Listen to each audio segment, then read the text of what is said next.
I will never forget a conversation that I had with a young man on my birthright trip. He was telling me that although he was so inspired to reconnect to his Judaism after being in Israel for 10 days, he would not begin to wear his kippah, his yarmulke, in university because he was one of the only Jews there and it was simply too embarrassing. At that moment, I saw before me the consequences of being treated like vermin for millennia. Throughout history, people didn't just hate us, they were disgusted by us Jews. Even 4,000 years ago, we Jews seemed to carry a stench that nauseated the world. In this week's Parsha, Balak, king of Moab, and his people are described as Vayakatz mipnei bnei Yisrael. They were disgusted because of Bnei Yisrael. After thousands of years of revulsion, of nausea and contempt and disgust at the sight of our beards and our head coverings, many of us Jews have been sold the message of our own repulsiveness. It's like we can still hear the voice of Balak, king of Moab, speaking to his advisors of that dirty slave nation who take up too much space. And we're afraid that what he says is true. So we take off our yarmulkes, we change our Hebrew names, we fix our noses, and we destroy all evidence of our Jewishness. And I open the Chumash, the Torah, and my brain throbs. How did we forget who we are? The whole world trembled at the news of our coming out of Egypt 3,500 years ago, and not because we were a military superpower, but rather because they knew that God watched every single move we made. They knew that Hashem, God, King of the world, was one step behind us always. We exuded a holiness that shook the world. We were untouchable. You did not mess with the Jews. And I don't think any of that has changed. The only thing that has changed is the way that we view ourselves. And basically, the Parsha continues with Balak, king of Moab, wanting to rid the world of these rodent Jews. And so he calls a non-Jewish prophet who has the power of curses and blessings, and he asks Bilam, who's a non-Jewish prophet, to curse the Jewish people. And although Bilam tries to curse the Jewish people, Hashem causes blessings instead of curses to flow from his mouth in the form of perfect poetry. I've studied poetry and literature for the past 3 years. We will never see anything like this again.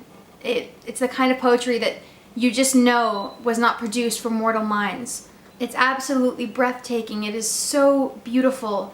We are given a glimpse of the Jewish people from God's perspective. We are given permission to understand and see ourselves the way God sees us. And although the poem is spoken by Bilam, who's a human being, you know, just reading it, you know that it is Hashem talking. It is Hashem speaking to me and you and every Jew that will ever live for all of eternity, reminding us and them what it is to be a Jew, asking us to be proud, to be tethered to him, to be his chosen nation, because that's what it means to be a Jew. Numbers 23:9. For from their beginning I see them as mountain peaks, and I behold them as hills. It is a nation that will dwell alone, and will not be reckoned among the nations. We are likened to the towering Andes Mountains. We are a fearsome mountain range, like those soaring mountain peaks who seek no validation or permission to stand tall and strong in those high elevation winds. We Jews do not need any permission or validation or confirmation or authorization or acceptance to live the way that we do. Thirsty souls, join me in being ferociously proud Jews. Walk the halls of your university with your kippah on your head and your tzitzis flying, and hold your head high.